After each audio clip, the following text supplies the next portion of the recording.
The protagonist of this episode is a little boy. Since he was short in stature from a young age, people around him gave him the nickname Little Boy. His burly father had always been there to protect him, and they spent a wonderful childhood together. However, the peaceful life was soon shattered by the war. His elder brother was rejected by the conscription office due to a congenital defect. As the only adult male in the family, the father had no choice but to enlist in the army instead of his brother. Watching his father's receding figure, the boy experienced the pain of separation for the first time. His mother said that his father would come back when the summer ended. So the boy saved up his pocket money for a whole summer and bought his father's favorite pair of shoes, planning to give him a pleasant surprise. Unfortunately, the father didn't return. What the family waited for was the terrible news that he had been captured by the enemy and his life was in danger. His mother couldn't accept the reality and hugged the boy tightly, but the boy didn't cry or make a fuss. He firmly believed that his father would surely come back alive because his father had promised to accompany him as he grew up. One day, his elder brother took him to watch a magic show. The magician was selecting audience members to come on stage. All the children excitedly raised their hands, but the magician pointed to a corner and chose the glum-looking boy. The magician asked him to move the bottle on the table with his mind.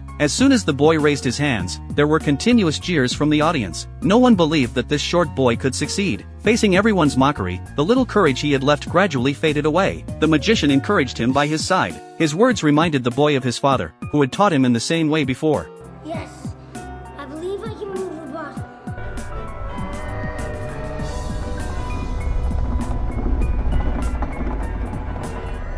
The boy looked down at his hands and realized that he actually had magic power, and the words of the church priest also woke the boy up. If we can move a mountain, then nothing will be impossible for us. Not even ending this war.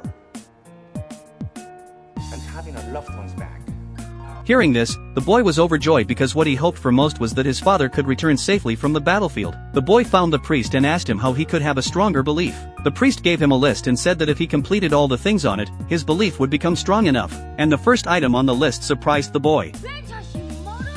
Are you crazy? Just the night before, he and his elder brother had gone to smash the windows of the Japanese. Making friends with the Japanese was something the boy was extremely reluctant to do in his heart. But in order to make his father come home soon, he still knocked on the door of the Japanese. The Japanese didn't accept his apology and shut the door in his face. After his continuous efforts day after day, the Japanese were finally touched by him, and the two quickly became friends. In the following days, they completed the tasks on the list together, such as giving food to the hungry, providing shelter for the homeless, preparing clothes for the poor, and visiting the sick. During the process of getting along, the boy gradually found that not all Japanese people were bad, but his elder brother warned him that there was not a single good Japanese person. The little boy, however, said, "Once we finish the list, we'll have a strong belief that can bring Dad home."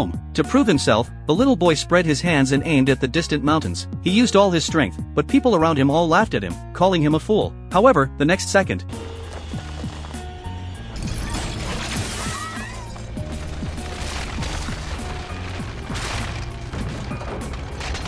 someone said that it was just a coincidence that there was an earthquake, but some people believed that it was the power of the little boy's belief that worked. From then on, no one dared to laugh at the boy anymore. Due to copyright restrictions, friends who are interested can search for The Little Boy to watch it.